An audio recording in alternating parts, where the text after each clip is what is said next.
আর তার আমল। তাকে দাফন করার পরে মানুষও থাকবে না, তারা চলে আসবে, কোদাল খন্তিও রাখবে না, যে মানুষটা চিরদিনের জন্য চলে গেল বিদায় হয়ে, যাক কোদালটা নিয়ে যাব না, খন্তিটা নিয়ে যাব না, এভাবে রাখে না কি গো? রাখে? রাখে না, ওটাও নিয়ে আসে। তুমি মরে গেছো, তুমি এখনো বুঝো, তুমি মরে গেছো, তুমি এখন বুঝো। কোদাল খন্তিটা তোমার ভালোবাসার জন্য ওখানে রাখবে না, ওটাও নিয়ে আসবে, ওটাও নিয়ে আসবে। আর যদি দুইটা ভাই থাকে, সে বলবে আমি কোদাল নিব, এ বলবে আমি খন্তি নিব। কেউ কোদাল আর খন্তি এক ভাইকে দিবে না, দুই ভাই ভাগ করে নিবে। দেখেছেন? আপনি চলে গেলেন, আপনি চলে গেলেন, আপনার খবর আর কেউ রাখবে না। 3 দিন, 5 দিন, 7 দিন, 1 মাস, 2 মাস, 1 বছর, 3 বছর কান্নাকাটি করবে, তারপরে আপনার স্মরণ আর আসবে না।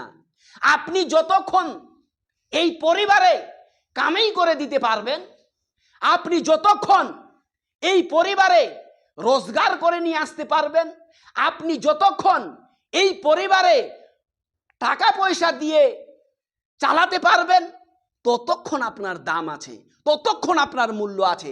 আপনার যখন বয়স হয়ে যাবে, আপনি যখন বার্ধক্যে পৌঁছে যাবেন, আপনি যখন কোনো কাজ করতে পারবেন না, আপনার সংসারে কোনো যখন আপনি কাজে আসবেন না, তখন আপনার আর কোনো দাম নাই।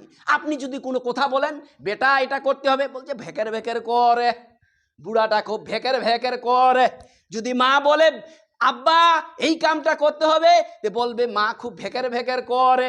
তখন আপনি হয়ে যাবেন সংসারের বোঝা, তখন আপনি হয়ে যাবেন সংসারের একদম ফেল বস্তু, আপনার কোনো দাম নাই।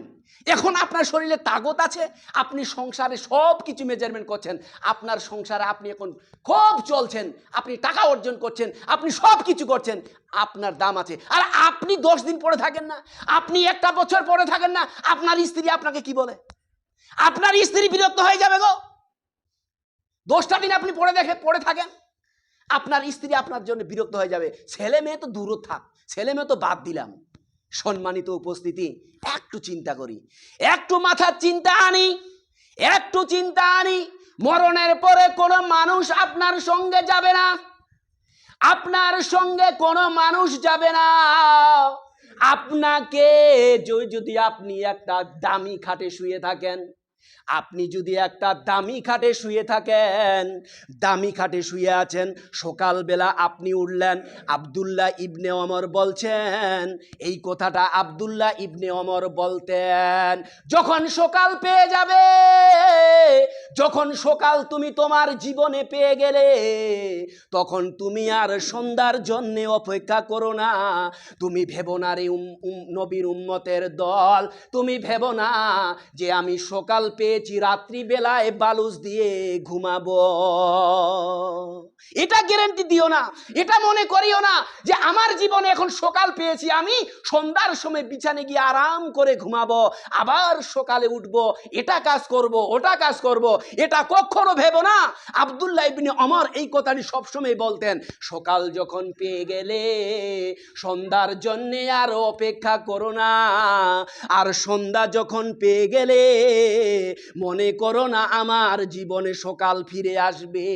রাত্রিতে তওবা করে নাও, যখন ঘুমাবে রে নবীর উম্মতের দল, যখন ঘুমাতে যাবে তখন উজু করে ঘুমাবে, আর বলবে আল্লাহুম্মা বিইসমিকা আমুতু ওয়াহিয়া, হে আল্লাহ